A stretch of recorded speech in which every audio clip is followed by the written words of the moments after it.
기업이 새로운 사업을 발굴하고 기획할 때 사용하는 논리적 절차들은 직장인들이 본인의 커리어 패스를 계획할 때 사용하는 논리적 절차와 매우 유사합니다. 분석 대상만 다를 뿐 자신의 역량을 식별하고 외부 환경을 파악한 후 시도 가능한 대안들을 분석한다는 측면에서 논리적 절차와 사용하는 분석 툴이 다르지 않다는 건데요. 신사업 기획 방법론도 설명하고 더 나아가 커리어 패스를 어떻게 계획하면 좋을지를 설명하기 위해 5편의 영상을 시리즈로 준비했습니다. 제가 실제 PM으로 참여했던 신사업 컨설팅 프로젝트에 살을 붙여서 강의를 했던 적이 있었는데요. 해당 강의를 영상으로 다시 만들었습니다.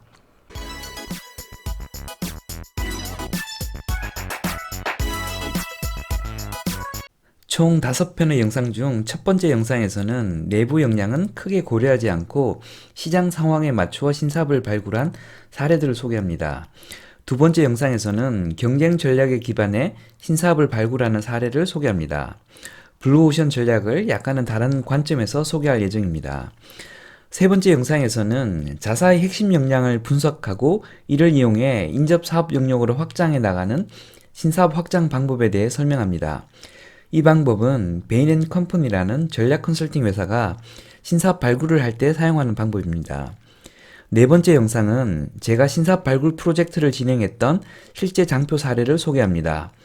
보고서의 논리적 흐름과 장표의 구성을 참고하실 수 있을 겁니다. 그리고 마지막 5번째 영상에서는 신사업 기획 방법론이 개인의 커리어 확장에 어떻게 접목되어 사용될 수 있는지 설명드리도록 하겠습니다. 신사업 기획에는 관심이 없고 커리어 관리에만 관심이 있다는 분들은 3번째와 5번째 영상만 보시면 되겠습니다. 안녕하세요, 장프로입니다. 프로세스 관점에서 바라본 신사업 발굴이라는 제목으로 신사업 발굴의 일반적인 원칙과 사례, 논리적 절차에 대해 설명드리겠습니다. 이 영상은 사업 발굴 경험이 많지 않음에도 해당 업무를 맡는 바람에 스트레스를 받고 있는 일반 직장인들을 위해 만들었습니다. 저는 한국금융솔루션이라는 회사의 부대표로 재직 중인데요. 저희 회사는 핀셋N이라는 대출 비교 서비스를 제공 중입니다. 이번에 치열한 경쟁을 뚫고 토스, 네이버, 신한은행 등과 함께 나란히 마이데이터 사업자로 선정된 바 있는데요. 대출 비교 서비스에서 시작해서 암호화폐를 포함한 금융자산 관리 서비스로 신사업 발굴 및 확장을 진행 중에 있습니다. 신사업 발굴은 최고 경영자 한 사람의 직관의 영역에 속해 있는 것처럼 인식되는 경우가 많습니다.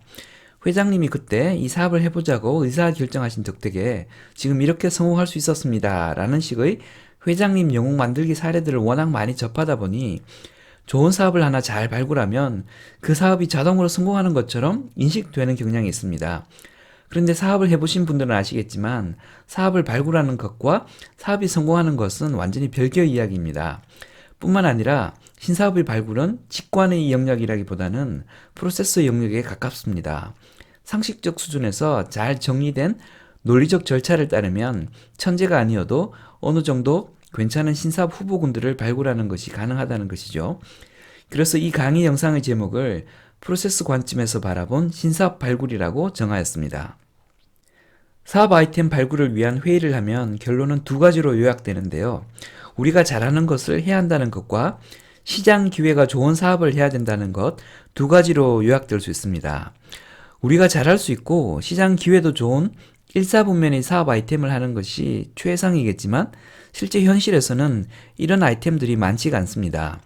그래서 어쩔 수 없이 우리가 잘 못하지만 그래도 시장성이 좋은 이사분면에 해당하는 사업을 하거나 시장성은 좀 나쁘지만 우리가 잘할 수 있는 3, 4분면의 사업을 찾게 됩니다.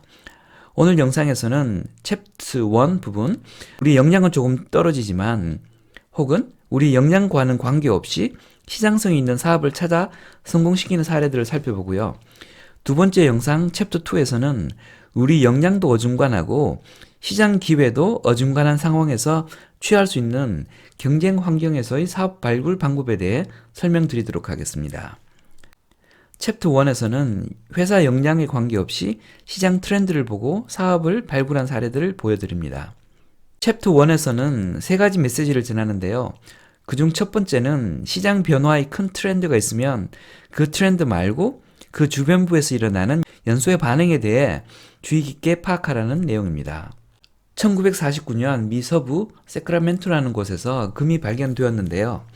금을 캐겠다고 10만 명이라는 사람들이 한꺼번에 이곳에 몰려들었습니다. 49년 단 한 해 동안 이렇게 많은 사람들이 모였다고 해서 49er라고 한다는데요. 일명 골드러시라고 하죠. 그런데 아이러니하게도 골드러시로 돈을 번 사람은 거의 없었다고 합니다. 최초로 금을 발견해 부자가 될 줄 알았던 세크라멘토 어느 농장의 주인도 부자가 되기는커녕 금을 찾아 몰리던 사람에게 살해당하는 등 금을 찾아 달려온 사람들 중에 돈 번 사람은 거의 없었다고 합니다. 그런데 엉뚱한 사람이 돈을 벌었는데요. 질기고 오래가는 바지를 만든 제이콥 데이비스라는 사람이 바로 그 사람이었습니다. 잘 떨어지지 말라고 천막천으로 바지를 만들고 이음새마다 철로 만든 리벳을 붙여서 팔았는데 이게 대박이 난 거죠. 이 기업은 지금도 있는데요. 바로 리바이스라는 청바지 회사입니다. 금으로 돈 번 사람은 없었지만 몰리던 사람들 덕분에 마을과 도로가 생기고 몰리던 사람들을 활용해서 농업이 번성하게 되었고 이 덕분에 캘리포니아가 미국의 정식주로 승격이 되었습니다. 환경이 급변하면 겉으로 드러나는 현상에만 집중하지 말고 그 주변부에서 연쇄적으로 따라서 변하는 요소들을 잘 파악해서 사업거리를 찾아보자는 것이 첫 번째 이야기입니다. 두 번째 이야기는 해양유전 개발에 관한 것입니다. 노르웨이에서 선박회사를 운영하던 존 프레드릭센은 2000년에 접어들면서 전 세계적으로 에너지 소비가 늘게 되자 석유 시추와 관련해 새로운 변화가 올 거라는 생각을 하게 됩니다. 그 당시 석유 시추는 대부분 얕은 바다에서 이루어지곤 했는데 석유 소비량이 많아지면 얕은 바다로는 부족해서 결국 깊은 바다로 석유 시추 작업이 확장될 거라는 생각을 한 것이죠. 그래서 2004년에 심해 유전 시추 전문 기업인 시드릴이라는 회사를 설립하고 심해 시추선을 대량 발주하기 시작합니다. 놀라운 것은 그 당시는 깊은 바닷속 시추에 대한 수요가 거의 없던 시절이었음에도 심해 시추선을 대량 발주했다는 것이죠. 시간이 지나 에너지 소비량이 점점 늘어나기 시작하자 그 예상대로 전 세계 관심은 심해 시추 쪽으로 쏠리기 시작했습니다. 그런데 시드릴을 제외하고는 전 세계 그 어떤 기업도 심해 시추에 대한 준비가 제대로 되어 있지 못했습니다. 시추선 주문 후 제작해서 인도되기까지는 최소 몇 년이 걸렸기 때문이었습니다. 심해 시추 수요가 발생되기 시작한 2007년부터 경쟁사들은 부랴부랴 심해 시추선 제작을 의뢰하기 시작했는데요. 바로 대응을 하지 못했습니다. 그에 반해 시드릴은 이런 상황을 미리 예견하고 심해 시추선 가동 준비를 미리 다 끝내놓은 상태였습니다. 그래서 심해 시추 수요를 독식하면서 전 세계 심해 시추 시장을 모조리 장악하게 됩니다. 설립된 지 8년 만에 전 세계 시추 사업 1위를 달성하고 시가총액 23조의 회사가 되어버립니다. 세 번째 이야기는 화장품 위탁 생산 전문업체의 포지셔닝 전략에 관한 이야기입니다. 2000년 이전 우리나라 화장품 업계는 빅플레이어 비중이 크지 않은 영세하고 후진적인 산업 구조를 가지고 있었습니다. 동네 영세 화장품 가게들과 방문 판매 사원이 시장을 주도하고 부유층을 위한 백화점 상품이 일부 비중을 차지하고 있던 시장이었는데요. 2000년부터는 미샤나 더 페이스샵 같은 브랜드샵들이 시장을 주도하기 시작합니다. 이들 브랜드샵들은 세련되고 깔끔한 디자인에 저렴한 제품을 매장 중심으로 판매하면서 산업 구조를 바꾸기 시작하는데요.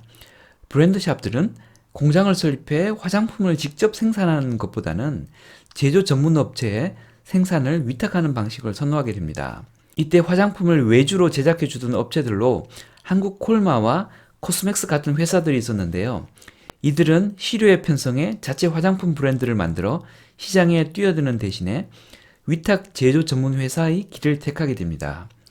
브랜드샵이 각광을 받으며 산업의 주도 세력이 되기 시작하면 브랜드샵을 밀어주는 제조 전문 업체가 되는 것이 훨씬 유리하다고 판단을 한 것이죠. 그래서 이들 업체는 화장품 독자 브랜드를 내는 대신에 화장품 컨셉만 들고 오면 원하는 제품을 만들어주는 설비와 프로세스를 갖추는 데에 주력하게 됩니다. 더 페이스샵은 승승장구하다 이후 LG 생활건강에 4,200억 원에 팔립니다. 미시아는 시가총액 2천억 원 정도 되는 회사로 성장하는 것에 그치는 반면에 한국 콜마와 코스맥스는 각기 시가총액이 2조 가까이 되는 큰 회사로 성장을 하게 됩니다.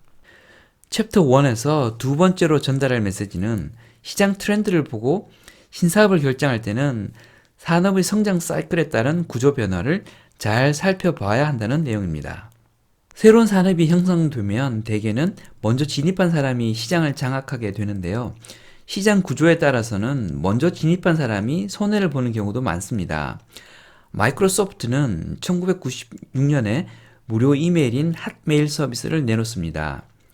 1메가 디스켓 한 장에 1,000원씩 하던 시절에 공짜로 2메가 저장 공간을 제공하니 사람들이 관심을 끌 수밖에 없었는데요. 이후 무료 저장 용량을 10메가까지 올려줍니다. 그러던 상황에서 구글이 무려 1기가까지 무료로 저장 가능한 메일 서비스를 시장에 내놓습니다. 지금이야 무료 저장 장치가 보편화되어 있어서 당연하게 받아들여지지만 당시만 해도 USB 같은 외부 저장 장치 용량이 64메가 왔다 갔다 하던 시절이라 시장에 엄청난 큰 충격을 주었습니다. 구글 메일 서비스 발표가 마침 4월 1일이어서 서비스를 발표하던 날 전 세계 유저들은 구글이 만우절이라 농담한 것으로 생각할 정도였습니다. 이에 깜짝 놀란 마이크로소프트는 저장 용량을 250메가까지 올리지만 구글의 1기가를 도무지 따라갈 수가 없었습니다. 왜냐하면 지난 10여 년간 투자되었던 스토리지 평균 단가가 있어서 구글을 절대 따라갈 수가 없었기 때문입니다.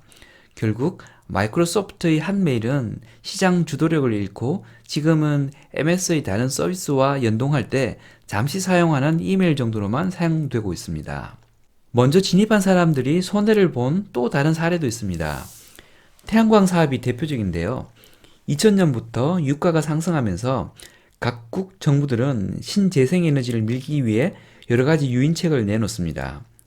먼저 진입한 업체가 초과 수익을 내기 시작하면 생산 설비 단가가 올라가면서 후발주자들이 몰려들기 시작합니다. 그러다 사이클의 정점을 지나면 공급 과다 현상이 발생하면서 제품이나 생산 설비 단가가 하락하게 됩니다. 그러면 뒤늦게 시장 진입을 해 경쟁력이 떨어지는 업체들은 도산하기 시작하면서 수익성이 떨어짐과 동시에 시장 규모도 축소되기 시작합니다. 대개의 산업은 이런 사이클을 그리면서 계속 우상향 성장을 하게 되는데요. 태양광의 경우 2008년도에 서브프라임 사태가 터지면서 이 사이클의 진폭을 더 크게 만들었습니다. 그런데 이때 한화그룹이 태양광 사업 진출을 선언하게 됩니다. 한화는 산업 성장 사이클을 잘 활용해서 초기 진입에 따른 리스크를 적절히 해지하면서도 과도기적인 시장 축소 상황을 잘 활용할 수 있었습니다. 산업의 성장 사이클을 잘 활용해서 크게 성장한 기업으로 제너럴 다이나믹스사를 들 수 있습니다. 미국의 F-16 전투기를 생산하는 회사로 잘 알려져 있는 회사입니다. 이 회사는 1990년에 연매출 100억 불로 사업의 정점을 찍습니다. 그런데 냉전이 끝나면서 미 국방성의 무기 구매액이 점점 줄게 된다는 사실을 깨닫게 됩니다. 게다가 무기 구매 방식도 굉장히 까탈스러워져서 예전에는 이 비행기의 가격은 얼마입니다 라고 말하면 적당히 깎아서 물건을 구매해 주었는데 미 국방부 예산이 줄어들면서부터는 제품당 단가를 미리 말해주고 이 단가에 맞출 수 있는 업체만 입찰하라고 하면서 수익성이 급격히 나빠지게 됩니다. 이때 제너럴 다이나믹스는 아주 중요한 결단을 내리게 되는데요. 한참 잘 나갈 때 중요 사업부를 비싼 값에 다른 기업에 다 팔아치우기 시작한 겁니다. 전투기 사업부를 록히드사에 매각하고 민간 항공 부분은 텍스트론에 매각하고 미사일 사업부는 휴즈에 매각하는 형태로 2, 3년에 걸쳐 중요 사업부를 경쟁사의 상당 부분 매각하면서 현차를 확보합니다. 그러면서 이 회사는 2년 만에 매출이 36억 불로 3분의 1 토막이 나는데요. 그런데 제너럴 다이내믹스사만 그런 것이 아니라 다른 경쟁사들도 사업이 다 어려워지기 시작합니다. 그러면서 시장에 관련 회사 매물이 넘쳐나기 시작합니다. 3년에 걸쳐 비싼 값에 사업부를 팔고 현차를 확보한 이 회사는 이제는 그 현차를 들고 시장에 헐값으로 나온 매물을 사들이기 시작합니다. 팔았던 회사보다 더 큰 회사들을 더 저렴한 가격에 여러 개씩 사들이기 시작하는 것이었죠. 그래서 사업 인수가 마무리되었던 2000년에는 매출이 2천억 달러가 되는데요. 최저점 기준이던 36억 달러와 비교해보면 12년 만에 55배가 성장한 셈입니다. 산업 구조는 이렇게 다양하게 변화하는데요. 그 변화는 스토리지 비용으로 표현될 수도 있고 생산 설비 단가와 시장 평균 수익성으로 표현될 수도 있고 제너럴 다이나믹스사처럼 회사 매물의 가격으로도 표현될 수 있습니다. 어떤 형태로든 산업 구조는 표현될 수 있는데요. 가장 기본적인 산업 구조의 표현 방식은 이 그림처럼 생산자와 중간 생산자의 수로 표현될 수 있습니다. 중간 생산자가 다수일 때 이 시장은 프래그멘티드 되었다고 표현합니다. 대개의 시장은 프래그멘티드 되어 있으면 영세한 산업 구조라고 표현할 수 있고 뭉쳐서 생산자 수가 줄어들면서 산업이 발전하게 됩니다. 다른 관점에서 보면 중간 생산 라인에 관여하는 기업이나 사람이 많으면 시장 기회가 있다는 건데요. 그러면 예외 없이 투자를 받은 혁신 기업이 나타나 높은 생산성을 바탕으로 빅 플레이어로 성장하는 광경을 보게 됩니다. 가장 단순한 산업 구조 변화 사례를 말씀드렸는데요. 산업 구조나 비즈니스 모델만을 따로 묶어서 사업 기회를 설명하는 책도 있으니 산업 구조를 잘 활용하면 생각보다 쉽게 사업 기회 후보군을 찾으실 수 있습니다. 배달의 민족이나 카카오택시 같은 플랫폼 회사들, 다르게 표현해 오토 기업들은 대부분 산업 구조를 바꾸면서 성장한 회사들이라고 볼 수 있는데요. 이런 형태로 이미 20여 년 전에 회사를 크게 키운 기업이 있습니다. 리앤펑이라는 회사인데요. 이 회사는 1906년에 설립된 어류나 장난감 등의 생활용품을 제조하던 업체입니다. 이 회사는 굳이 생산 라인을 갖추고 있지 않아도 원하는 물건을 다 생산할 수 있다는 것을 알게 됩니다. 공급업체 소싱에서 디자인, 조달, 제조, 운송 등 모든 공급망을 외주로 다 돌리고 정작 자신은 공급망을 코디네이션하는 역할에만 집중했던 회사입니다. 본사인 홍콩에서 상품을 기획하면 디자인은 이태리에서, 실은 파키스탄에서, 단추는 중국에서, 생산은 방글라데시에서, 판매는 미국에서 합니다. 전 세계 40개국 3만 개의 공장에서 200만 명이 의류와 장난감 등을 생산하는데 소유한 공장은 하나도 없고 월급을 주는 제방소도 한 명도 없다고 합니다. 앞서 보셨던 프래그멘티드 된 산업 구조를 통합하는 데에만 기업 역량을 집중한 결과입니다. 챕터 1의 세 번째 메시지는 다른 시장을 베껴서 따라해라입니다. 다른 나라나 다른 산업 영역에서 검증된 성공 사업 모델을 베껴오는 것만큼 안전한 방법은 없다라는 내용을 담고 있습니다. 첫 번째로 베낄 대상은 자연 생태계입니다. 홍합 껍데기 바깥에 실처럼 솟아나온 무언가를 보신 적 있을 겁니다. 족사라고 한다는데요. 접착 특성이 있는 단백질 덩어리라고 합니다. 40mg만 있으면 1제곱cm 면적당 10kg을 고정시킬 수 있다고 합니다. 화학약품으로 만든 접착제보다 접착력도 좋고 특히 인체에 면역구부 반응이 없어 수술 부위를 접합하는 용도로도 사용된다고 합니다. 이 물질의 단백질 특성을 분석해 유사한 접합제를 만들어낸다고 하는데요. 자연 추출물은 그램당 7천만원 정도 된다고 합니다. 이것 말고 도마뱀의 발을 카피해서 만든 흡착 장갑도 있습니다. 미션 임파서블 영화를 보면 톰 크루즈가 미끄러운 유리 건물 외벽을 접착 장갑을 끼고 오르는 장면이 나오는데요. 도마뱀을 연구해서 나온 제품입니다. 마찰력이 좋거나 공기 흡입 밀착 방식으로 벽에 붙어 있는 것이 아니라 정전기에 의한 흡착 방식이라고 하는데요. 도마뱀의 발바닥이 이런 기능이 있어서 매끄러운 유리 천장에도 붙어 있을 수 있다고 합니다. 두 번째 사례는 다른 나라의 성공적인 비즈니스 모델을 베껴와서 성공한 경우입니다. 아프리카는 10억 인구를 가지고 있어서 향후 시장 전망이 밝습니다. 코카콜라 같은 회사는 최근 10년간 13조 원을 투자하면서 이 시장을 키우려고 노력하고 있다고 하는데요. 그런데 소득 수준이 낮아서 실제 시장으로서 기능은 제대로 하지 못하고 있다고 합니다. 특히 술의 관점에서 보면 일부 부유층을 제외하고는 술을 마실 만한 경제적 여력이 되지 못해 아주 값싸고 저렴한 술이 필요한 상황이었습니다. 그런데 밀러 맥주를 생산하는 업체가 일본의 저가형 맥주 사례를 모방을 해서 대성공을 거두었습니다. 일본 맥주는 세율이 엄청나게 높다고 하는데요.